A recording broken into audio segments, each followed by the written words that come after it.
A Etiópia, ela foi a maior surpresa, todo mundo, assim, ninguém apostou na Etiópia, né?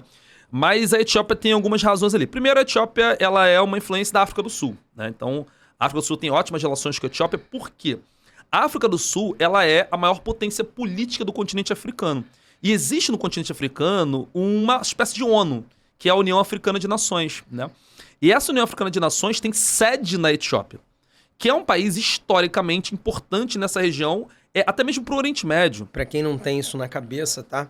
Etiópia, pensa no continente africano, Faz a sua mãozinha vai pra assim, ó. direita, né? Isso. Isso. Pensa no continente africano assim, vai pra sua direita, tem uma pontinha assim chamada Chifre da África. Chifre da África, né? isso. E aí ali é que você tá na entrada do Mar Vermelho, né? Isso. Onde você tem meio que a África colando com o Oriente Médio. Sim. Então a Europa é África, a Etiópia é África subsaariana, mas também é Mar Vermelho, quase curso do Oriente Rio Médio, Nilo, descendo sim, o sim. Egito, Sim. tem islâmicos no país e Sim, tal, então sim. assim... Muitos ali no meio do cristãos. É o país um dos países mais cristãos. A Etiópia tem igreja de pedra, mas uma das primeiras igrejas cristãs fora do Oriente Médio ficam na Etiópia. Para quem é religioso, lembra da rainha de Sabá, que casou-se com Salomão, ela é uma etíope. Então, a Etiópia é um país importante historicamente. A Etiópia é hoje uma das economias que mais crescem na África, cresce 2 dígitos há 10 anos, né? É um dos países que tem mais investimentos chineses, por quê?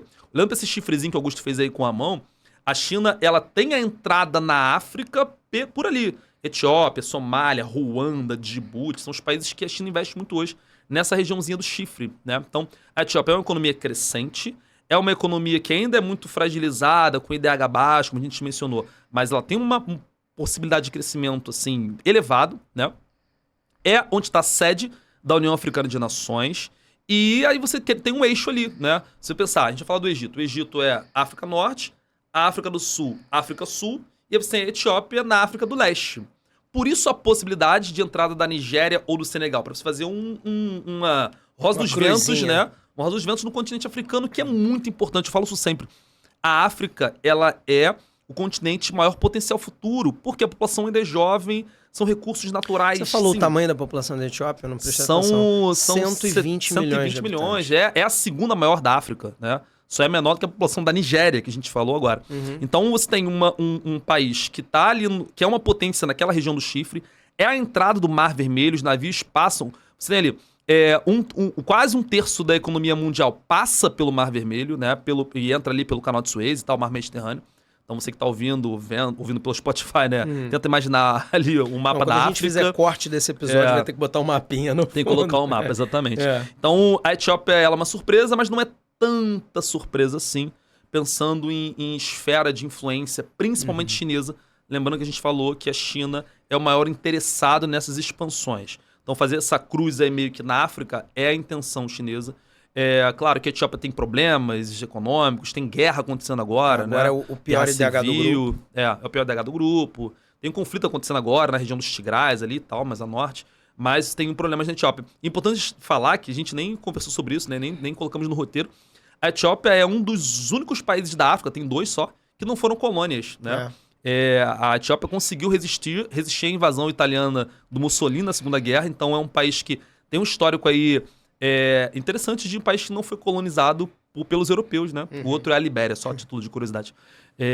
Enfim. Queria falar mais uma coisinha só sobre a Etiópia, na verdade, sobre a África em geral e os investimentos chineses lá. A China ela já fez uma transição tecnológica que ela já é muito relevante, né? Você vê agora... Você viu o carro da BYD, da chinesa, que eles doaram ou emprestaram, sei lá, para PM do Rio de Janeiro?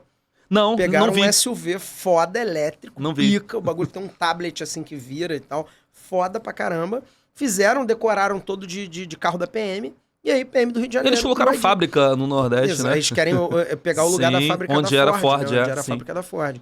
E é muito representativo. Pô, né? muito. A norte-americana tradicionalíssima indo embora. Do Fordismo. Exato. A chinesa chegando e focada nos elétricos, né? Foda. Enfim, isso é muito simbólico. Aí entra o lítio que a gente falou agora, da Argentina, né? Também, né? Pros carros, verdade. Sim. E aí, cara, tu vê, por exemplo, galera chegando aqui querendo, beleza, vou fazer um posicionamento de marca focando no mercado de consumo de carro? Vou, mas também vou tentar o quê? Uma compra governamental para pra frota da PM, tá ligado? Sim. Que isso não é tô dando porque o pessoal vai, porque o pessoal ama muito a PM. Porra, não mete essa.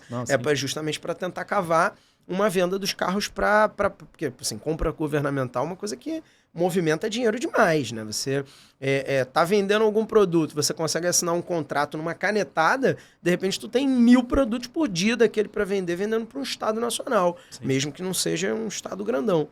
Bom, então, esse é um ponto, né? Esse posicionamento das marcas chinesas, quando elas não têm tanta tradição para bater de frente com as marcas mais comuns e mais antigas, né? Tentar caminhar por esse campo. Infraestrutura, compra governamental, né? Produtos de custo-benefício, tá? Então eles estão fazendo essa transição tecnológica boa, mas, por exemplo, na África, talvez a Chery Motors, talvez a BYD, talvez a Jack e tal, elas não tenham ainda cancha para entrar no mercado norte-americano, para entrar no mercado japonês, no mercado europeu. Para disputar, né? Com o Toyota, mas no mercado brasileiro sim, dá para dar uma disputada, sim, no mercado indiano dá para dar uma disputada, mas especialmente no mercado africano, é o produto hoje de segunda, terceira prateleira na China que vai conseguir ter ticket para ser pago ali, né? Sim. Óbvio que os africanos merecem tudo do melhor possível, mas a condição de renda ainda é muito baixa na maioria dos países. Então, esses produtos que talvez até o brasileiro vai olhar com uma certa desconfiança, aquele celularzinho assim que seria, meio de tabela ali na Magalu aqui, ou que seria aquele celular mais popularzão, de repente num país desse de 120 milhões de habitantes, meu irmão, são milhões desse celular que você vai vender, entendeu? Sim. Então é esse tipo de produto de bem de consumo que não é tão focado assim nos grandes mercados,